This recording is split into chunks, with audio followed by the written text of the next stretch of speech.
মাথাভাঙ্গা 2 নং ব্লকের ঘোকসাডাঙ্গা ব্যবসায়ী সমিতির পূর্ণাঙ্গ কমিটি গঠন করা হলো শুক্রবার দুপুরে।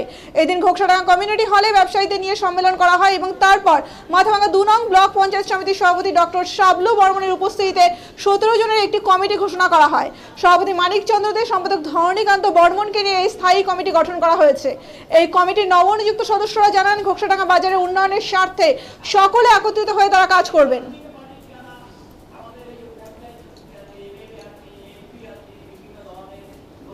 তাদের সাথে আমাদের ডেভেলপমেন্টে অবশ্যই যোগাযোগ করা দরকার, তাদের সলা পরামর্শ নেওয়া দরকার। আপনারা তো লক্ষ্য করেছেন, বলতে দ্বিধা নেই, এখানে এমপি তো ভোটে জিতল।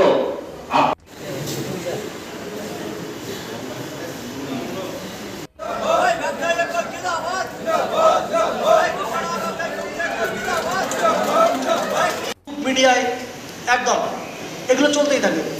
হ্যাঁ, ওই যে দেশি নমশূদ্র ভাটিয়া, হ্যাঁ বংশা, আপনাদের আমাদের মানুষের উপর চাপিয়ে দিয়ে কেন্দ্র সব নিয়ে চলে যাচ্ছে। আর এদিকে আপনাদের